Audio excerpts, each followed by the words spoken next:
Terima kasih Bapak. Bismillahirrahmanirrahim. Jadi hingga pukul 9 tadi PT POS sudah menyalurkan BLT BBM di 482 kabupaten kota dengan jumlah 12.701.985 KPM. Diharapkan minggu ini PT POS sudah melakukan pembayaran BLT BBM minimal 90% dari target KPM yaitu sebesar 18.585.000 KPM. Nah, kita sudah menyerahkan semuanya seluruh data ke PT POS 100%. Memang ada beberapa daerah yang misalkan seperti saya sebutkan sebelumnya di pegunungan di daerah Papua Barat itu kami akan melakukan sekaligus karena kemarin untuk supaya mereka tetap bisa menerima kami tidak padankan dengan NIK, kami hanya nama saja, tapi kita akan bekerja sama dengan Dukcapil untuk penyaluran sekaligus perekaman di Papua dan Papua Barat, terutama di daerah yang pegunungan.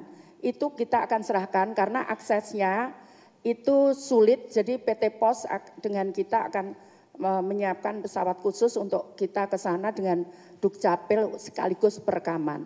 Itu yang kita lakukan, harapan kita di bulan ini kita tuntas 100%. Kita sehari rata-rata bisa transaksi sekitar 2.900.000 sekian setiap hari transaksinya.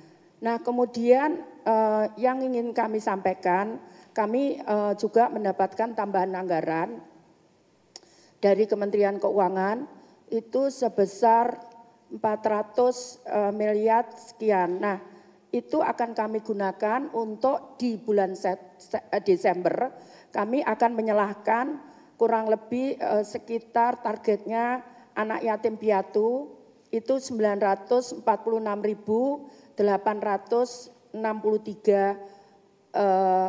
anak per anak 200.000 per bulan. Nah kemudian ini yang baru yang kami usulkan adalah lansia tunggal di atas usia 80 tahun yang mereka tidak ada yang rawat sendiri. Jumlahnya ada 334.011 jiwa, itu kita berikan makanan setiap hari, nanti makanannya uangnya bisa dititipkan ke Pak RT, Pak RW untuk mereka setiap hari memberikan makanan terutama lansia yang mereka sudah tidak berdaya dan dia tidak ada keluarganya. Jadi lansia tunggal. Totalnya tadi jumlahnya targetnya adalah 334.011 orang. Kemudian juga penyandang disabilitas. Ini bulan Desember kita akan bagikan penyandang disabilitas itu 98.934 orang. Jadi nilainya perharinya 21.000 untuk sesuai dengan jumlah harinya. Jadi kalau yang lansia tunggal itu 31 hari kali 1 bulan, kemudian penyandang disabilitas 31 hari 1 bulan. Nah kemudian kami ingin menyampaikan data, jadi penerima bantuan sosial itu bukan hanya dari Kementerian Sosial. Ada penerima bantuan sosial, ada yang di Bupenaker, ada juga yang dia subsidi gas, ada juga subsidi listrik. Jadi penerima bantuan bukan hanya di kami. Kalau dia tidak terlalu miskin, dia misalkan di kelompok kami, dia ditawari gas nggak mau. Karena dia nggak punya kompor gas, nah, maka kemudian itu untuk grade yang lebih atasnya, seperti itu. Jadi kalau ada tanya kenapa BPS angkanya sekian, mereka akan tidak terima bantuan, itu tidak betul. Karena ada subsidi listrik, ada subsidi gas, ada subsidi kesehatan, ada subsidi BPJS Kesehatan, ada subsidi pendidikan. Jadi kalau mereka tidak terima bantuan itu tidak betul. Kami menangani masalah data, ini dengan Kemenaker sudah kita matching dengan data kita supaya tidak ada double, sudah clear, kami sudah bisa sampaikan ke Menaker. Kami juga rutin memberikan data ke BPJS Kesehatan.